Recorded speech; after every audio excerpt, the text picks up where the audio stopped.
ரொம்ப சந்தோஷம். இப்படி ஒரு மேடை 11 படத்துக்காக நடக்குதுன்னு நினச்சி பார்க்கும்போது ரொம்ப சந்தோஷமாக இருக்குது. வந்திருக்கு பத்திரிகை ஊடக நண்பர்களுக்கு என்னுடைய வணக்கங்கள். அக்பர் சாருக்கு முதல்ல நன்றி. ஏஆர் என்டர்டெயின்மெண்ட் அக்பர் சாருக்கும் அஜ்மல் கானுக்கும் ரேயா மேம்க்கும் என்னுடைய நன்றியை தெரிவிச்சுக்கிறேன். ஆச்சு இண்டஸ்ட்ரியில் மோர் தென் 23 இயர்ஸ்க்கு மேலே and more then 125 films. But இந்த க்ரைம் த்ரில்லர் ஜான்ராவில் வந்து எனக்கு படம் அமையவே இல்லை. ஸோ இதில் இந்த 11 படம் வந்து it is my first official ஒரு ப்ராப்பர் டிவோட்டட் க்ரைம் த்ரில்லராக இது அமைஞ்சதில் எனக்கு ரொம்ப ரொம்ப சந்தோஷம்.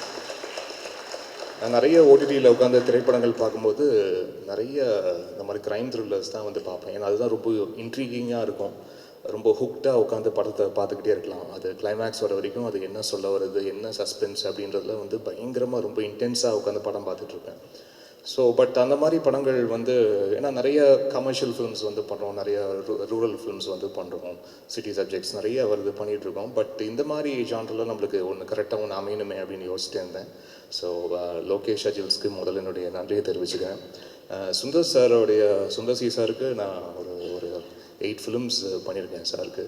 அப்போது அவங்க ஒர்க் பண்ணிகிட்டு இருக்கும்போது சாரோட சேர்ந்து இருந்த அந்த ஒரு காலகட்டத்தில் இருந்த நிறைய உதவி இயக்குநர்களோடய சேர்ந்து அவங்களுடைய படங்களுக்கெல்லாம் வந்து இசையமைக்கக்கூடிய வாய்ப்பெல்லாம் கிடச்சிது. இப்போது பேசின பத்ரி அவர்கள், வீராப்பா இருக்கட்டும், திருவிளையாடல் ஆரம்பம் பூபதி பாண்டியன் அவர்களாகட்டும், அண்ட் சுராஜ் அவர்கள், அந்த மாதிரி. ஸோ அந்த டைமில் இருந்த யாரெல்லாம் வந்து இருந்தாங்களோ உங்களுக்கு எல்லாமே ஒர்க் பண்ணியிருக்கேன்.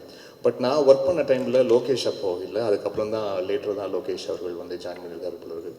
அண்ட் முதல்ல லோகேஷ் சார் வந்து இந்த மாதிரி சுந்தர் சாரோடைய அசிஸ்டன்ட். நான் இந்த மாதிரி ஒரு ஸ்கிரிப்ட் சொல்லணும் அப்படின்னோடனே நான் ஒரு மாஸ் கமர்ஷியல் என்டர்டெய்னராக இருக்கும், நிறைய ஹியூமர்லாம் வச்சு ஒரு மாஸ் கமர்ஷியல் என்டர்டெய்னராக இருக்கும் அப்படின்னு தான் நினச்சேன். பட் ஸ்கிரிப்ட் கேட்கும் போது தெரிஞ்சது ரொம்ப ஒரு இன்டென்ஸான க்ரைம் த்ரில்லர் வந்து கொண்டு வந்திருக்காரு. முதல்ல அவர்கிட்ட கேட்டதே நான் இந்த மாதிரி கதைக்கு முதல்ல என்ன எப்படி யோசிச்சிங்க?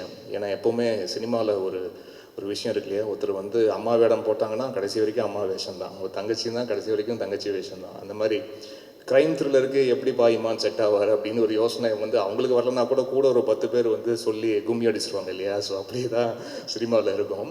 பட் எப்படி அப்படி யோசிச்சிங்க அப்படின்னு சொன்னால், இல்லை சார் இது வரைக்கும் நீங்கள் பண்ணல, அந்த மாதிரி பண்ணால் ரொம்ப நல்லாயிருக்கும் அப்படின்னு யோசித்தேன் அப்படின்னுக்கா வந்தார். ஸோ அங்கேயே அவர் வந்து ரொம்ப ஓகே, ஒரு ஆஃப் பீட்டாக யோசிக்கிற ஒரு இயக்குனராக இருக்காருன்னு எனக்கு ரொம்ப பாசிட்டிவாக இருந்தது. அண்டு படம் எல்லாம் டோட்டலாக முடிச்சு கார்த்திக்கோடைய ஒர்க் வந்து அவுட்ஸ்டாண்டிங் இந்த படத்தில். அண்ட் அவர் இப்போவே அடுத்த படத்தோடைய ஷூட்டிங்லாம் போய்ட்டு ஷெட்யூல்லாம் முடிஞ்சுதா கார்த்திக்? முடிஞ்சில்ல, அடுத்த படம் ஷூட்டிங் ஷெட்யூல் முடிஞ்சுது, படமே முடிஞ்சு பாருங்கள் அந்த அளவுக்கு. ஸோ இந்த படம் வெளிவரும் போது இன்னும் நிறைய பேர் கார்த்திக்குடைய ஒர்க்கை வந்து நிச்சயமாக நோட் பண்ணி எல்லா ரிவ்யூஸ்லேயும் கண்டிப்பாக அது இருக்கும். அது இப்போவே எனக்கே தெரியுது.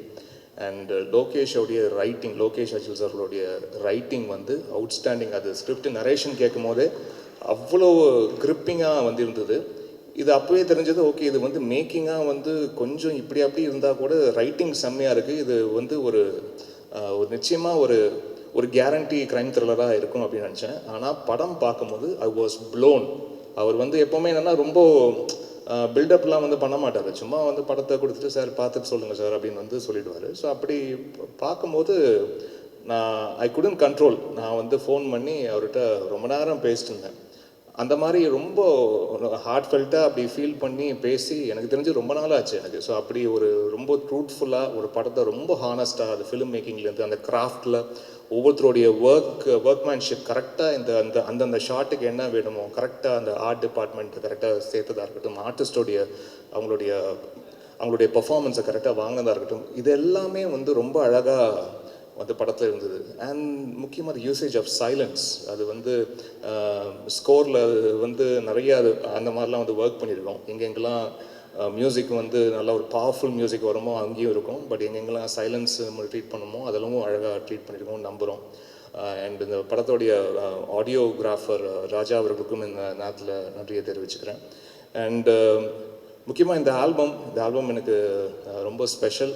ஏன்னா முக்கியமாக சிங்கர் மனோ அவர்கள், நான் இப்போ கூட ஒரு ரியாலிட்டி ஷோவில் கூட இருந்து மனோனை நான் வந்து வாரம் பார்த்துக்கிட்டு இருக்கேன். அண்டு எனக்கு திரைக்கு நான் வர்றதுக்கு முன்னாடி அவரோட மியூசிக் கம்போசிஷனில் நான் வந்து கீபோர்ட் ப்ரோக்ராமராக நான் வந்து ஒர்க் பண்ணியிருக்கேன். ஸோ பட் இத்தனை ஆண்டு காலமாக நானும் இசையமைச்சிட்ருக்கேன். பட் கரெக்டாக ஒரு சாங்க்கு வந்து மனோனனை வந்து பாட வைக்கவே முடியல. அது கரெக்டாக இந்த படத்தில் அது அமைஞ்சது. அது வந்து லோகேஷுக்கும் நன்றியை தெரிவிச்சுக்கிறேன். நான் மனோன்னு சொன்னோன்னே சார் ரொம்ப நல்லாயிருக்கும் அவர் நம்ம போகலாம் அப்படின்னு சொன்னதுக்கு. ஸோ அது ஒரு லாங் டைம் வெயிட். இந்த படத்தில் மனோ அண்ணன் வந்து ஒரு பாட்டு பாடியிருக்காங்க. And I would like to just mention singers names மட்டும் மென்ஷன் பண்ணியிருக்கேன். ஜோனிதா காந்தி ஒரு சாங் பாடியிருக்காங்க. ஆண்ட்ரியா ஜெரமியா வந்து ஒரு சாங் பாடியிருக்காங்க. ஸ்ருதி ஹாசன் ஒரு சாங் பாடியிருக்காங்க. சக்தி ஸ்ரீ கோபாலன் சாங் பாடியிருக்காங்க. ஸ்வேதா மோகன் பாடியிருக்காங்க. And newcomers Varun Paranthaman, Jovin Shamalina, Manoj Krishna, Deepak Blues, Punya Selva and Aadhira Suresh எல்லாருக்கும் என்னுடைய நன்றியை தெரிவிச்சுக்கிறேன். அண்ட் பாடல்கள் எழுதின கபிலன் அவர்கள், விஷ்ணு எடவன் அவர்கள் அண்ட் லோகேஷ் அவர்களே வந்து ஒரு இங்கிலீஷ் சாங் வந்து எழுதியிருக்காரு. அண்ட் ராகேந்து மௌலி தமுகு அப்படின்னு தமிழும் தெலுங்கும் கலந்த மாதிரியான ஒரு பாடல். இதெல்லாம் வந்து ஒர்க் பண்ணியிருக்கோம். நிச்சயமாக அந்த திரைப்படம் மே 16ஆம் தேதி அது வந்து நீங்கள் உங்களுடைய பார்வைக்கு வரும்போது நிச்சயமாக உங்களுக்கு ஒரு பிடிக்கிற மாதிரியான ஒரு திரைப்படமாக இருக்கும். நம்மளுக்கு எப்படி தமிழ் சினிமாவில் வந்து ஒரு ராட்சசன் வந்து ஒரு முக்கியமான படமாக இருந்ததோ, போர் தொழில் எப்படி ஒரு முக்கியமான படமாக இருந்ததோ, நிச்சயமாக அந்த லிஸ்ட்டில் இந்த படம் இருக்கும்னு என்னுடைய நம்பிக்கை இருக்குது. நீங்கள் படத்தை பாருங்கள், பார்த்துட்டு உங்களுடைய அன்பும் ஆதரவும் கொடுங்க. மறுபடியும் thank you so much for all the love support. Present மீடியாவுக்கு ஒன்ஸ் அகெயின் நன்றி.